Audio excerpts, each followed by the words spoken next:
एक जंगल में एक जीवा नाम की गिलहरी रहती थी।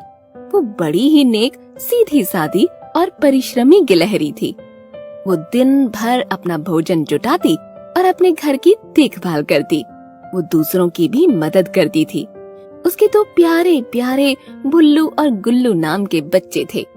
वो उनका भी बड़ा ख्याल रखती थी। उसके घर के पास एक चिक्की नाम की बंदरिया रहती थी। वो बड़ी शरारती और दुष्ट प्रकृति की थी। एक बार जीवा गिलहरी भोजन की तलाश में बाहर जा रही थी। तब उसे अपने बच्चों की भी फिक्र हो रही थी। चिक्की बंदरिया पास में ही उछल कूद कर रही थी, इसलिए जीवा ने उससे एक निवेदन किया। चिक्की बहन, तुम तो यहीं आसपास रहोगी। मुझे कुछ बादाम लेने के लिए जाना है। जल्द ही वापस आ जाऊंगी। मेरे बच्चों का ख्याल रखिएगा। जा जा, आराम से आना, बच्चों के बारे में मत सोचना। जीवा निश्चिंत होकर चली गई और चिक्की भी इधर उधर कूदने लगी। इतने में तेज तूफान आ गया। दोनों बच्चे भुल्लू और गुल्लू डरने लगे। उनके पास कोई नहीं था। उन्हें चिक्की चाची का ध्यान आ गया। चाची, हमें बचाओ, डर लग रहा है, हम गिर जाएंगे। चुप हो जाओ, क्यों शोर मचा रहे हो? ये तूफान है, शैतान नहीं। चाची, मैं गिर जाऊंगा। चुप कर, गिर जा चाहे भाड़ में जा, अब चुप हो जा। तूफान अपनी रवानी पर था। चारों तरफ भयानक माहौल बन गया था। जीवा गिलहरी लौट नहीं पाई थी। एक डाली पर एक सांप चढ़ आया था। भुल्लू और गुल्लू बुरी तरह डर गए थे। कुछ देर में सांप तो चला गया, लेकिन अब भुल्लू और गुल्लू भूख से परेशान हो गए। चाची चाची, भूख लगी है, मम्मी अभी तक नहीं आई है। तू फिर बोला?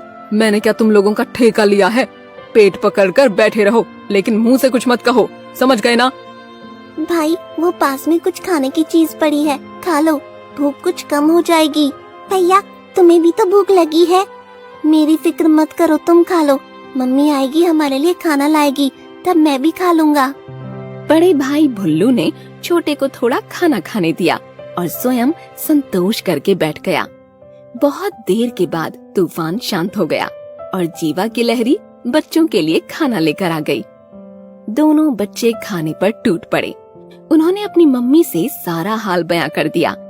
जीवा को चिक्की बंदरिया के व्यवहार के बारे में सुनकर बहुत दुख हुआ, लेकिन वो उससे जाकर कुछ नहीं बोली। कुछ महीनों के बाद बंदरिया ने एक बच्चे को जन्म दिया। वो उसका लालन पालन करने लगी।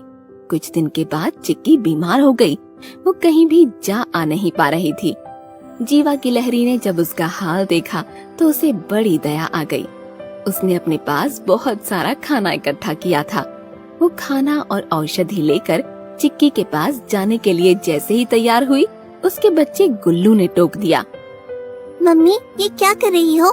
हम उस दिन भूख से तड़प रहे थे और चिक्की चाची ने हमारी कोई मदद नहीं की।